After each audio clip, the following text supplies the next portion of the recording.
Hello, bienvenue sur 3 minutes trading. On va regarder qu'est-ce qui se passe au niveau du Bitcoin. Est-ce qu'on va vers une chute ou un rebond? Évidemment, personne n'a de boule de cristal, mais voilà les indicateurs et la plus forte probabilité. Allez, on regarde ça tout de suite ensemble. Let's go!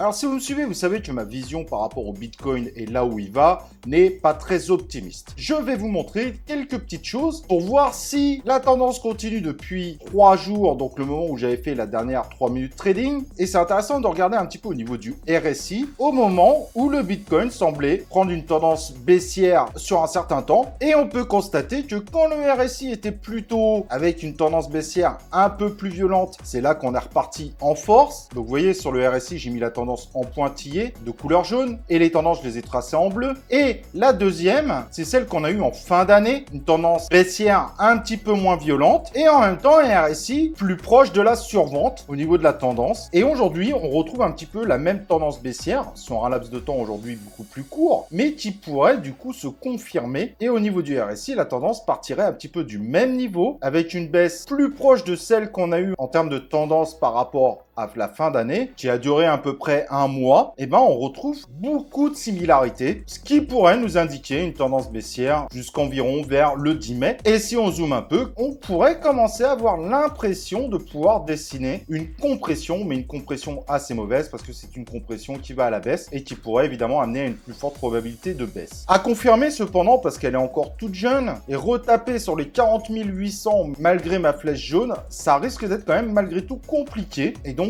à ce jour, on aurait plutôt tendance évidemment à miser à la baisse. Et sachant que le SP500 baisse assez violemment aujourd'hui, j'aurais tendance à voir un Bitcoin qui repart évidemment à la baisse sur les prochains jours et aller peu à peu vers du 37 200, un truc comme ça. Et comme vous pouvez le voir évidemment ici par rapport au volume, eh ben on a bien du mal à remonter. Et donc la tendance que je disais de redescendre assez bas et de repartir violemment à la hausse, c'est toujours évidemment d'actualité. D'ailleurs, vous pouvez constater que la courbe du Bitcoin suit toujours relativement bien cette tendance moyen terme que je vous ai dessinée. La question sera, est-ce que ça s'arrêtera vers les 30 000 ou vers les 19 000, ce qui serait beaucoup plus dramatique? Pour ma part, j'ai beaucoup de mal à croire que ça peut repartir à 19 000 parce que maintenant on a les institutions qui ne peuvent pas vraiment se permettre non plus une telle chute du Bitcoin. Cependant, rien n'est impossible. On va continuer à suivre ça, mais sur ces prochains jours, on devrait plutôt partir évidemment à la baisse. En tout cas, c'est ce que nous disent l'ensemble des indicateurs, qu'on part clairement sur une probabilité beaucoup plus forte à la baisse que à la hausse. Et les actualités confirment aussi évidemment cette tendance avec la BCE qui a remis son petit grain de sel, qui va forcément pas aider le Bitcoin à remonter. Donc on va plutôt malheureusement partir sur une chute. Évidemment, on va pas partir sur une chute directe, mais on va faire comme ça, comme ça, comme ça. Mais bon, il faut pas s'attendre à une période haussière. Voilà, si tu as des questions, n'hésite pas, surtout, ça sera un plaisir de te répondre en commentaire, bien évidemment.